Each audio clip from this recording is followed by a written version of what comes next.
me han solicitado una charla acerca de infecciones del aparato auditivo. Me presento con ustedes, soy la doctora Roxana Contreras Herrera, soy otorrinolaringóloga, trabajo en el Centro Médico Nacional Siglo XXI desde hace 26 años y además tengo práctica privada en el Centro Médico ABC de Santa Fe. Vamos a entrar en materia para que podamos determinar bien acerca de las infecciones del aparato auditivo. Primero, me gustaría hacer una breve introducción acerca de la importancia que tiene el aparato auditivo y para poder ponernos en contexto de lo que puede representar la patología en este importante aparato. Muy brevemente vamos a hacer un recordatorio acerca de la anatomía y de la fisiología del aparato auditivo. El aparato auditivo está dividido en tres partes principales, que son el oído externo, el oído medio y el oído interno. En esta imagen pueden ver el pabellón auricular o la oreja, que representa la parte más externa y más lateral y que forma parte del oído externo. El oído externo está compuesto por el pabellón auricular, el conducto auditivo externo, que se los estoy señalando en esta parte de aquí, y la pared lateral de la membrana timpánica. Todo esto forma parte del oído externo. Después sigue el oído medio, que empieza a partir de la membrana timpánica y termina en esta zona, que es el estribo, que es donde empieza el oído interno. El oído medio está compuesto por la caja timpánica, que es esta zona de aquí, la membrana timpánica, contiene a los huesecillos, que son el martillo, el yunque y el estribo. Está formado también por la trompa de Eustaquio, que une al oído medio con la parte posterior de la nariz, la nasofaringe. Y una parte muy importante que forma componentes del oído medio es la mastoides, o todas las celdillas mastoideas, que corresponden a la parte posterior al pabellón auricular, que se encuentra atrás. Es esa protuberancia que se encuentra en la parte de atrás del oído y que está compuesta por un conjunto de celdillas que tienen aire y que le proporcionan al oído la neumatización necesaria para poder realizar sus funciones. Mucha de la patología del oído medio se representa en la región de la mastoides, y si no se tiene en cuenta que esta forma parte del oído medio, podemos pasar por alto ciertas patologías. Entonces es muy importante tener en cuenta que la mastoides forma parte del oído medio, al igual que la trompa de Eustaquio. Y eso, bueno, nos va a ayudar a entender mucho la fisiopatología de las diferentes enfermedades. Entonces, estamos en el oído medio, que se limita hasta aquí, y después el oído interno, que está conformado por un laberinto. Es esta parte que se ve aquí, que es la cóclea o caracol, y estos tres conductos que se ven aquí, que son los conductos semicirculares. Esta parte es la que se encarga, digamos, de transmitir todo lo que recibe el oído hacia el cerebro, y además es donde radica la función del equilibrio, que es una de las funciones importantes del oído. Recordemos que el oído, además de encargarse de comunicarnos con el medio ambiente a través de la percepción de la audición, se encarga de ubicarnos en nuestro entorno a través del sentido del equilibrio, de tal manera que el oído tiene estas dos funciones básicas, que son la audición y el equilibrio, y que ninguna de estas dos puede ser prescindible. La falla de alguna de estas dos nos puede representar un problema muy importante. Vamos a recordar un poco acerca de cómo funciona el sistema auditivo o el aparato auditivo. Este órgano es una perfecta representación de cómo la naturaleza piensa absolutamente en todo en el momento en que se diseñó. Si ustedes observan el pabellón auricular, puede despertar un poco esta idea de ¿Para qué sirve un apéndice de estas características localizado a ambos lados del oído? A ambos lados, perdónenme, del cráneo. Bueno, pues este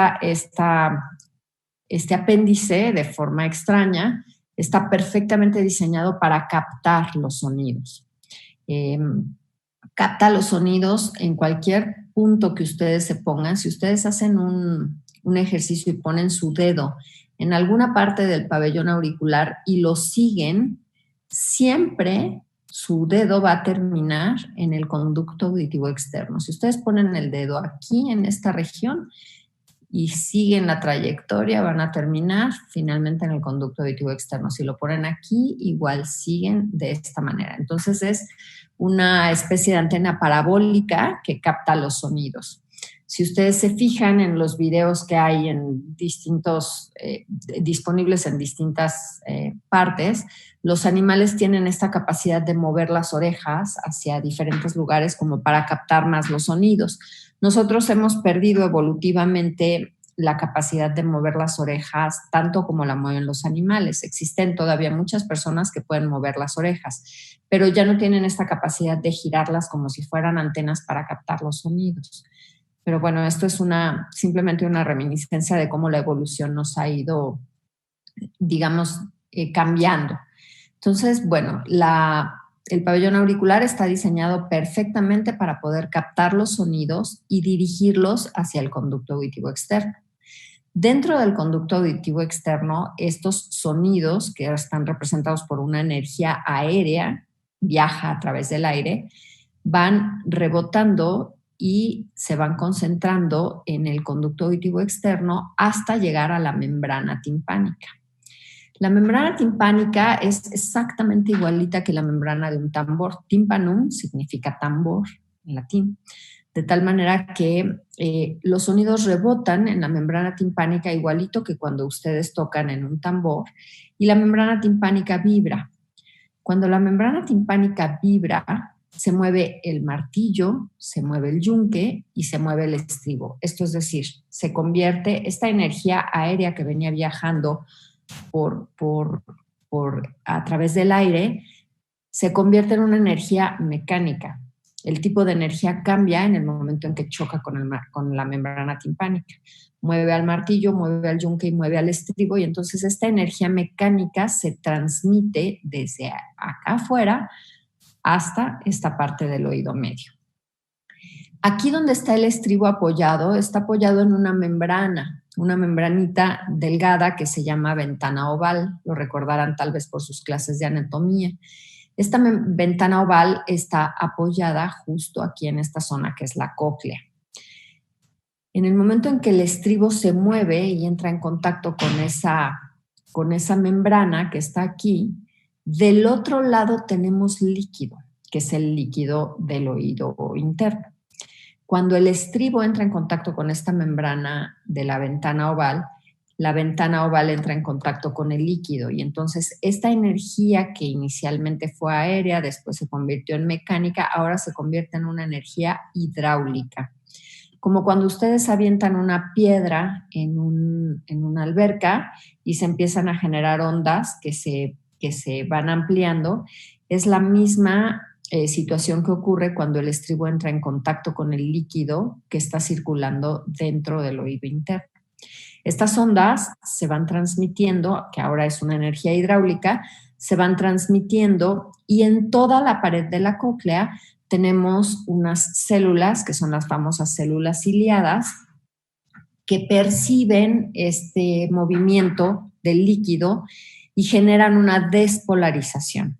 Esta despolarización se conjunta en el oído, en el nervio auditivo, que finalmente viaja a través de una energía que ahora se ha convertido en una energía eléctrica por esta despolarización de las células ciliadas, y viaja a través del nervio auditivo a las diferentes estaciones en el cerebro hasta integrarse en la corteza cerebral y poder entender lo que se está percibiendo. Ustedes están teniendo todo este proceso en el momento en el que yo estoy hablando para poder integrar mentalmente el significado de las palabras que yo estoy emitiendo después de haber pasado por varios relevos. Esto no es tan sencillo. Evidentemente el nervio auditivo tiene tiene una vía y tiene varios relevos, que no nos vamos a ocupar de ellos ahora, pero sí es importante que lo sepan porque dependiendo del sitio en donde esté la patología en el oído son las manifestaciones que vamos a tener. Entonces, resumiendo, tenemos oído externo, oído medio y oído interno que van haciendo un cambio de energía para poder procesar este sonido que se capta desde afuera hasta integrarlo mentalmente en la corteza cerebral. Todos estos pasos son muy importantes para poder entender cómo es que se desarrolla una patología a partir de haber entendido cómo funciona la audición. Entrando en materia, lo que queremos analizar son los procesos infecciosos del aparato auditivo. Y bueno, tenemos procesos infecciosos en los 3 niveles del aparato auditivo, en el oído externo, en el oído medio y en el oído interno. Y vamos a tratar brevemente cada una de ellas para poder entender un poquito cómo se forman y cuál es el tratamiento que se puede otorgar. Empecemos por la otitis externa. Como dijimos en un principio, el oído externo está compuesto por el pabellón auricular, por el conducto auditivo externo y por la cara externa o lateral de la membrana timpánica. La otitis externa puede ser aguda o crónica y la más frecuente, que es la otitis externa aguda, se puede clasificar en 2 diferentes tipos de otitis externa aguda, que son las más frecuentes, que es la otitis externa aguda difusa y la otitis externa aguda localizada o forúnculo, se conoce como si fuera un microabsceso. Y existe una última entidad que vamos a tratar un poquito más adelante que se llama otitis externa maligna o necrotizante. Esta otitis externa maligna o necrotizante amerita un apartado especial y solo me referiré a ella un poco más adelante para que la tengan en consideración porque representa una patología muy, muy importante que puede representar una amenaza para la vida. La otitis externa puede ser bacteriana de etiología, puede ser micótica. Incluso existe otitis externa que es por una parasitosis o una otitis externa química. Y dependiendo del tipo de etiología, es el tratamiento al que nos vamos a encaminar. Pero básicamente lo que tenemos que hacer es restablecer las condiciones que tenía el oído externo previo a tener la infección. El oído externo tiene una fisiología muy importante. Además de captar las ondas del sonido y dirigirlas, como ya les expliqué al principio, el oído externo tiene además la función de mantener limpio y de proteger al oído. En el conducto auditivo externo tenemos glándulas ceruminosas que producen el cerumen, por todos conocido, que tiene características bacteriostáticas y además tiene la característica de atrapar de alguna manera cuerpos extraños, polvo, incluso cualquier cosa que trate de entrar al oído, el cerumen tiene esta característica de ser protector.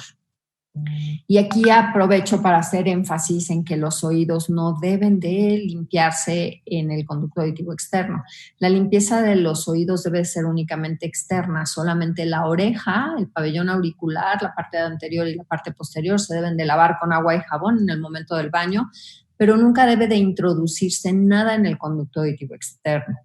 Cuando se introducen cuerpos extraños en el conducto auditivo externo como los famosos cotonetes o incluso hemos visto pacientes que se introducen una llave o una pluma o algo, lo que se genera es que el cerumen se compacta hacia adentro, no permite que este mecanismo de autolimpieza que tiene el oído que va sacando el cerumen hacia afuera poco a poco, se concrete y entonces se pueden acumular ahí tapones de cerumen, se puede favorecer la acumulación de los tapones de cerumen, pero además puede haber lesiones, puede haber laceraciones y puede incluso haber perforaciones de membrana timpánica. Entonces, es muy importante hacer énfasis y siempre recalcar en nuestros pacientes que los oídos no se deben de limpiar. Existe un dicho famoso que probablemente lo hayan escuchado y se refiere a que los oídos se limpian con los codos. Esto hace una alusión a que los oídos no se deben de tocar en la parte interna a menos que exista algo que amerite una revisión por una persona especialista. Entonces, regresando a esto, la otitis externa se da cuando todas las características que tiene el conducto auditivo externo se ven alteradas. El oído externo, gracias al cerumen, tiene unas características de acidez especial y me refiero a un pH especial y siempre está conservada la barrera de la piel gracias al cerumen. Cuando este equilibrio se ve alterado, ya sea por humedad, por alguna lesión, una laceración o por la introducción de un cuerpo extraño, se pierde este equilibrio y entonces empieza a cambiar desde el pH y localmente empieza a haber problemas que van a generar infecciones. Una otitis externa clásica, que es la más frecuente, es la otitis externa del nadador. Y generalmente lo que sucede con la otitis externa del nadador o la otitis externa del paciente cuando viene regresando de la playa es que muy probablemente había un poco de cerumen en la entrada del conducto auditivo externo y en el momento en que el paciente está constantemente nadando en la playa, entra agua y generalmente el agua no es un agua que puede estar contaminada. Muy frecuentemente el agua de las albercas o el agua del mar tiene contaminación. El agua entra y como hay un poco de cerumen en la entrada, este cerumen se dilata y las paredes del conducto auditivo externo, que están formados de piel muy delgada, sufren el mismo proceso que sufren los dedos cuando estamos mucho tiempo en el agua y la piel se empieza como a sobrehidratar. La luz del conducto auditivo externo se empieza a cerrar porque la piel está formándose la clásica piel de viejito que se llama. Se empieza a cerrar la luz del conducto auditivo externo y adentro se genera un ambiente con hipoxemia y con un pH que facilita el desarrollo y el crecimiento de bacterias. Entonces, literalmente, el conducto auditivo externo se convierte en un medio de cultivo para las bacterias que se introdujeron. Y bueno, ya no hay forma de que esta agua pueda salir porque se queda ahí atrapada. Literalmente es como si se estancara el agua de un charco y se empiezan a generar bacterias y eso genera cada vez más inflamación y que el oído se vaya cerrando. Las características clínicas, las manifestaciones clínicas y que nos pueden ayudar muchísimo a distinguir entre una otitis externa y una otitis media, bueno, primero evidentemente son los antecedentes de que el paciente tuvo recientemente periodos de inmersión constantes o que se introdujo un cuerpo extraño o que se lastimó, ¿no? Esa es la primera parte. Y la segunda parte es el paciente empieza a tener otalgia muy intensa. Es una otalgia que el paciente no permite ni siquiera que se le acerquen al oído. El paciente refiere que solamente de tocarse duele. Entonces ustedes pueden tocar el trago o traccionar un poco el pabellón auricular hacia atrás y el paciente va a presentar un incremento de dolor. Eso es un diagnóstico diferencial entre otitis externa y otitis media. En la otitis media aguda, habitualmente el tocar el pabellón auricular, el trago o traccionar el pabellón auricular no genera incremento en el dolor. Y en la otitis externa es un dolor muy evidente que el paciente ni siquiera permite que el médico se acerque a tratar de explorar porque duele. Básicamente, el tratamiento tiene que estar encaminado a restablecer las condiciones previas. Si ustedes ven en esta imagen, esta parte de aquí es la entrada al conducto auditivo externo, está completamente edematizada, está hiperémica, la entrada está muy cerrada. Si ustedes tratan de introducir por aquí un otoscopio, va a ser muy difícil y el paciente va a presentar muchísimo dolor. Puede presentar un poco de secreción, como se ve en esta zona, secreción amarillenta y bueno, pues eso forma parte del cuadro clínico. El paciente empieza a presentar otorrea y el dolor es prácticamente insoportable. Cuando ustedes logran introducir el otoscopio y ver un poquito más adentro, van a encontrar que, bueno, el oído externo está inflamado, todo el conducto auditivo externo, pero habitualmente la membrana timpánica está íntegra. Ahora, no siempre se logra observar la membrana timpánica porque puede haber mucha secreción, puede haber cerumen acumulado o un cuerpo extraño. o algo que esté ahí obstruyendo la visibilidad y no logramos ver la membrana timpánica. Una patología no está exenta de presentar otra. Una otitis externa puede extenderse hacia el oído medio o podemos tener una otitis media que haya iniciado como tal y que en el momento de romper la membrana timpánica pueda extenderse y hacer una otitis externa, pero no es lo más frecuente. Sin embargo, siempre es importante poder encontrar si la membrana timpánica está normal o no, si está perforada o no. No siempre se puede hacer en la primera observación, en la primera exploración, y casi siempre hay que recitar al paciente para poder ya con el oído desinflamado observar la membrana timpánica y ver que todo esté normal. Entonces, el tratamiento tiene que ser encaminado a restablecer estas características normales. ¿Y cómo vamos a hacer eso? Bueno, pues la primera parte tenemos que aspirar y limpiar todos los detritus que están localizados en esa zona. Esto no lo debe de hacer cualquier persona, no lo puede hacer alguien que no tenga un entrenamiento en ver cómo están las estructuras del oído, porque se puede lesionar muy fácilmente la membrana timpánica. Entonces es muy importante que la limpieza y la aspiración de detritus la haga una persona que está entrenada en las estructuras anatómicas del oído. Si esto no es posible, únicamente limpiar por fuera y se puede hacer un tratamiento antibiótico en lo que se cuenta con lo necesario, porque no siempre se cuenta con el equipo necesario para poder hacer este tipo de tratamiento. Hay que drenar la secreción y quitar todo lo que está ahí adentro.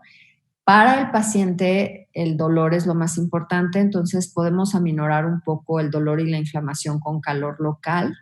El calor local se puede aplicar de varias maneras, pero una de las mejores es la luz de un foco de la lámpara de noche a unos 20 centímetros de distancia, a dirigirla hacia el oído. Hay que tener mucho cuidado de no provocar una quemadura. Esto podría parecer tal vez redundante o poco fácil, pero la verdad es que sí existe. Entonces hay que hacer mucho énfasis con el paciente en que esté seguro de que no se está quemando, ¿no? Un poco de calor local, como tienen tanto dolor, puede ser que no lo perciban. Entonces es muy importante que el calor local sea dirigido y controlado, más o menos unos 10 minutos. Antibiótico local versus sistémico.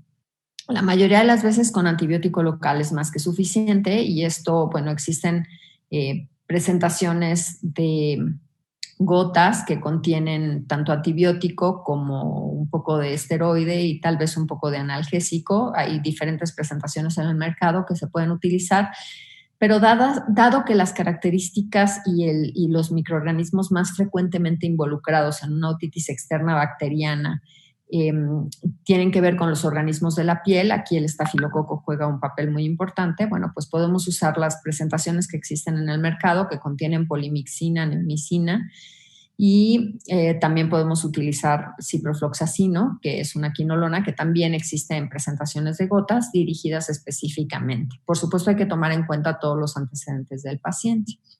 Y la otra parte que es muy importante es, mientras el paciente está en tratamiento, hay que cuidar el oído para evitar la entrada de agua. Tenemos que evitar a toda costa que ese oído se vuelva a humedecer para que no se siga favoreciendo el desarrollo de microorganismos allá adentro. Y la forma más fácil de evitar que el agua entre en el oído es poner un algodón seco aquí en la entrada del conducto auditivo externo y por fuera una plasta de vaselina sólida. La vaselina que se vende normalmente, una plasta de vaselina sólida, para que cuando el paciente se meta a bañar el agua resbale y no penetre. Todos los tapones que venden de manera comercial, primero va a ser difícil que el paciente se los ponga porque tiene muchísimo dolor, y segundo, no tienen la misma eficacia, y tercero, hasta son un poco más caros. Entonces la mejor manera de proteger el oído contra la entrada de agua es algodón seco y una plasta de vaselina sólida por fuera cuando el paciente se va a bañar. Sale de bañarse, limpia la vaselina que está por fuera, se quita el algodón y listo. Y la idea es revisar que el algodón salga seco. Si el algodón sale húmedo, quiere decir que el mecanismo no estuvo adecuadamente realizado y que hay que tener cuidado para hacerlo en la próxima ocasión. Y por supuesto, analgesia. Los pacientes requieren un analgésico. Ustedes valorarán, dependiendo de las características del paciente, de sus alergias conocidas o no conocidas, de si tiene algún problema gastrointestinal. Ustedes valorarán, pero sí es importante dar analgesia para que el paciente pueda controlar el dolor. Se recomienda dar a lo mejor algún antiinflamatorio. El ibuprofeno es una buena medida. Se puede dar también paracetamol. Y bueno, en casos muy importantes podemos llegar a dar ketorolaco, incluso ketorolaco sublingual se puede recomendar en caso de que el dolor sea muy, muy intenso, que sí es frecuente que se presente. Una vez que se logró controlar el dolor y que se ha logrado controlar la otorrea, es importante, como les dije al principio, volver a revisar para ver que ya el oído externo tenga las condiciones normales y si ya no tiene detritus y si ya no tiene a lo mejor un cuerpo extraño o algo que pudiera haber sido la causa inicial de la otitis externa, y revisar que la membrana timpánica está normal.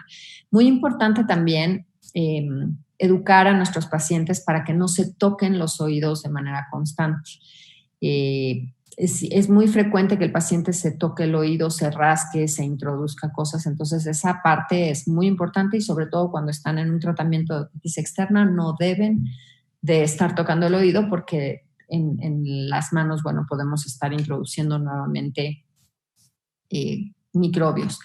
Y una última observación, y que además ahora en épocas de pandemia hemos visto un incremento importante, es el uso de los audífonos.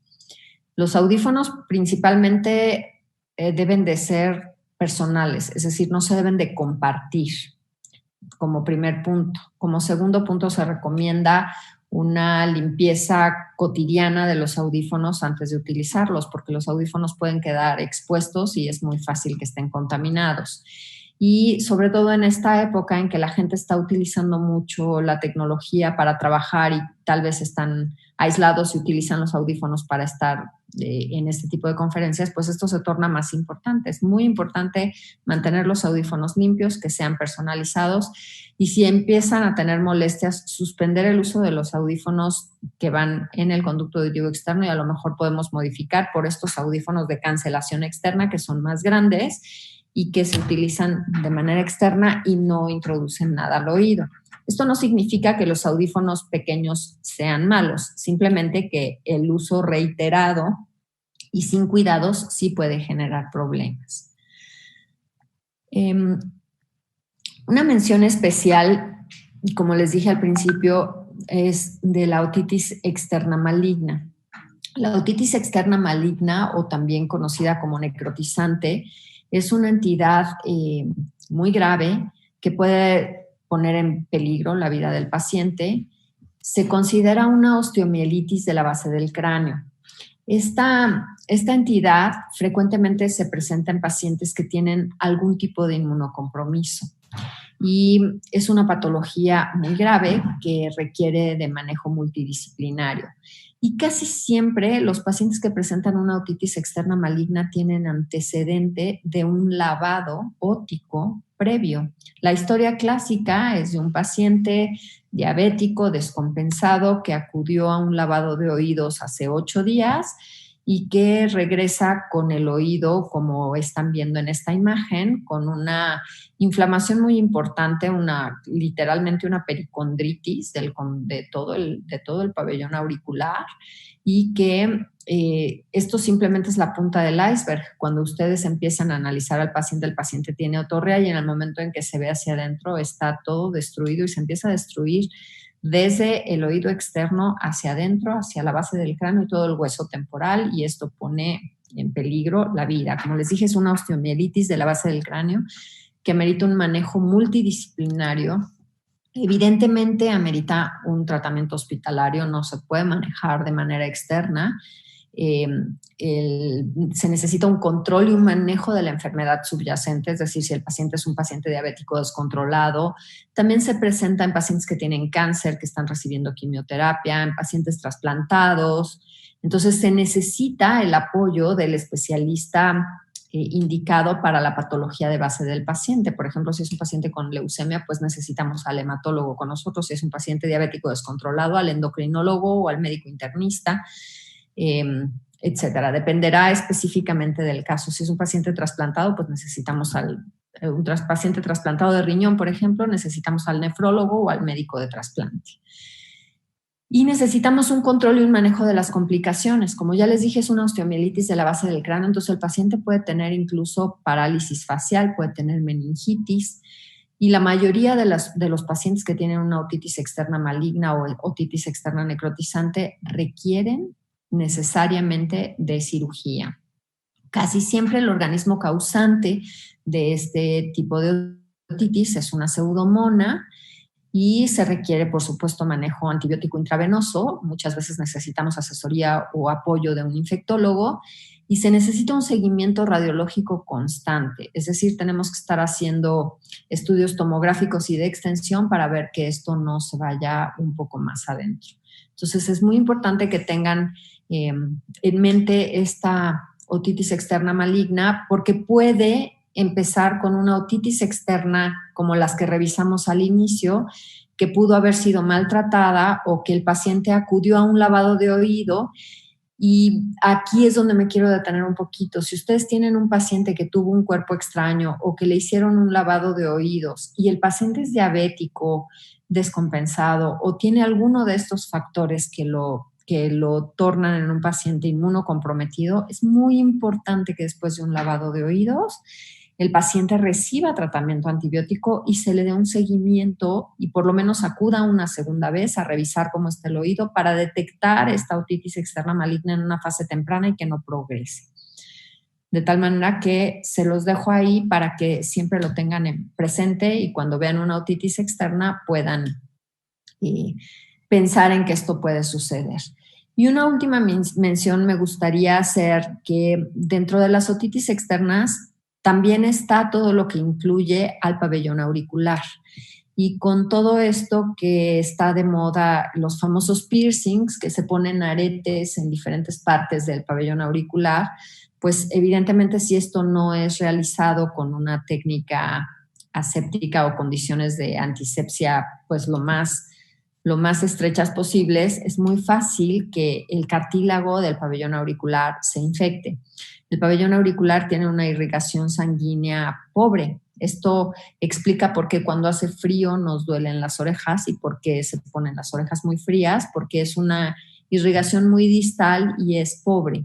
De tal manera que cualquier infección se puede tornar en catastrófica porque no tenemos una irrigación sanguínea tan importante como en otras partes del cuerpo y todo tarda más en llegar a esa zona, igual que los antibióticos y todo. Entonces, es muy importante también que si sus pacientes les consultan acerca de la necesidad o del deseo de ponerse un piercing o alguna de estas cosas que están de moda, bueno, pues primero que se tiene que hacer en algún sitio con medidas higiénicas importantes que le tienen que tener medidas de antisepsia para que no se vaya a infectar, que lo que le vayan a poner esté estéril, que tengan un proceso adecuado, que no lo vayan a hacer en cualquier puesto en la calle, porque bueno, eso los puede hacer susceptibles incluso a perder el pabellón auricular.